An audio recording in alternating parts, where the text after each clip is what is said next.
This is going to be a very quick segment just about z-scores. Some of you, hopefully all of you, are familiar with z-scores, what they are, and how to calculate them. However, you are going to, when you're working on the activities for this unit, you are going to be working with z-scores again, but you're going to encounter a couple of symbols that we haven't used a whole lot in this class. Spatz mentions them, and you may have caught them, through your careful reading of Spatz.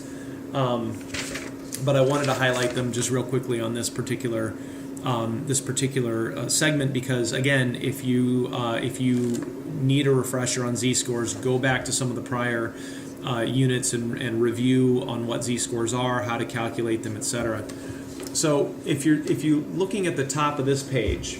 And this document actually is available. Oh, sorry. Let's see. Introduction. Rectangular steps for solving.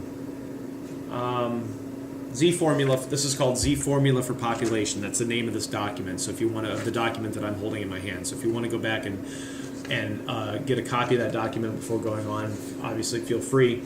Hopefully the formula on top is somewhat familiar to you. That's the formula that we've been using for to calculate z-scores. Z equals x, that's any value from your data set minus the mean of your sample, divided by the standard deviation for your sample. And again, what are z-scores? They are units of standard deviation. Specifically, z-scores express a raw score in terms of how far away that raw score is from the mean. All right. Now this is another formula to calculate z-scores, and it's really the exact same formula except there are slightly different symbols involved. Z, that's the same. Equals, that's the same. X, that's the same. Minus. However, this is the symbol, if you recall, for mu, which is the mean for the population. All that divided by lowercase sigma. I know it looks kind of like a 6, and if you are as old as I am or around there, it also looks like a schwa, but that's a whole nother story altogether. They used to teach kids how to read in a very different way than you all learned, or than most of you learned, and it's truly a shame because you learned the right way.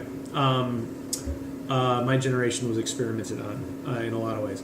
Anyway, z equals x minus. It's still a mean. It's just considered mu. That's a different symbol. Mu, the mean for the population divided by lowercase sigma, the standard deviation for the population, and that's noted over there as well.